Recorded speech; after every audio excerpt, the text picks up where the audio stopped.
Yopougon, quartier Maroc, dans cette commune populaire d'Abidjan, se trouve le complexe culturel Fakoli du reggaeman ivoirien Tikenja Fakoli. Au sein de ce complexe vient de s'ouvrir la première bibliothèque africaine de reggae. Objectif, donner la possibilité aux artistes reggae de s'acquérir des réalités du rastafarisme et du panafricanisme. Vous savez, le reggae s'est toujours battu pour que l'Afrique soit unie. Vous vous rappelez du morceau de Bob Marley où il dit que l'Afrique doit s'unir. Donc c'est important qu'à côté des livres qui racontent l'histoire du reggae, qu'il y ait des livres de nos héros panafricains comme Kwame Nkrumah, Nelson Mandela, Thomas Sankara, Frank Fanon, etc. Pour Tikenja Fakoli, cette bibliothèque africaine de reggae répond aux aspirations des artistes reggae de la sous-région, en particulier ceux de la Côte d'Ivoire.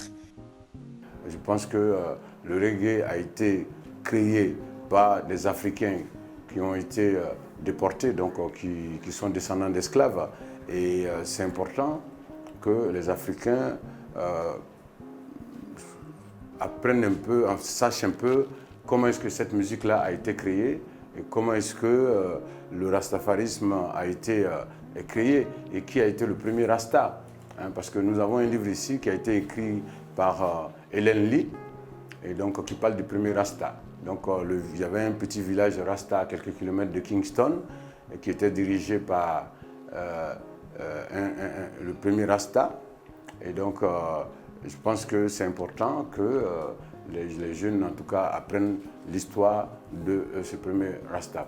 Depuis son ouverture, le 30 avril, la bibliothèque africaine Fakoli reçoit chaque jour en son sein des artistes reggae makers, un endroit qui pour eux sert de source d'inspiration. Il y a certains trucs que nous ignorons.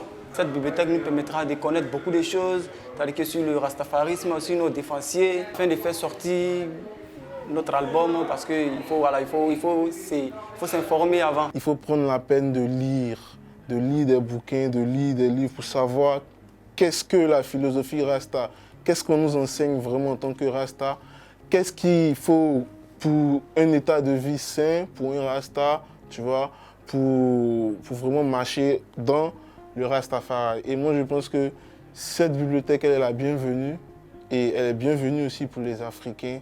Voilà, merci. Juste après Charlie Yuka qui est arrivé de Paris pour la promotion. Hormis la bibliothèque, le complexe culturel Fakoli est doté de 2 studios radio et de 2 salles de répétition.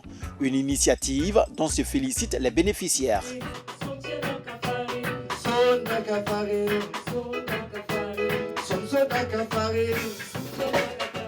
Puis la salle de répète, merci, c'est bienvenu. Et puis voilà, mes frères musiciens, ça nous permet de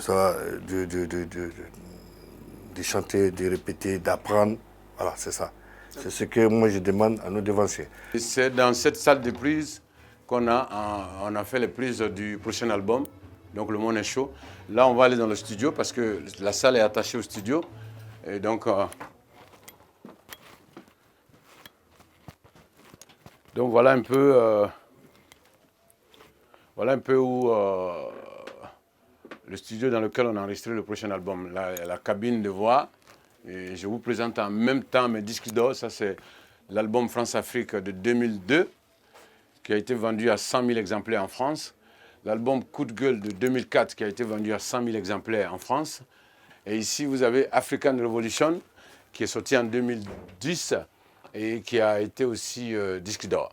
Donc voilà un peu le disque d'or. Et puis là, vous avez Bernard Lavillier qui m'a invité sur son album et qui m'a donné une copie de son disque d'or. Première bibliothèque reggae d'Afrique, elle dispose d'un compartiment de livres qui parle du panafricanisme et l'autre réservé à la documentation qui retrace l'origine du reggae.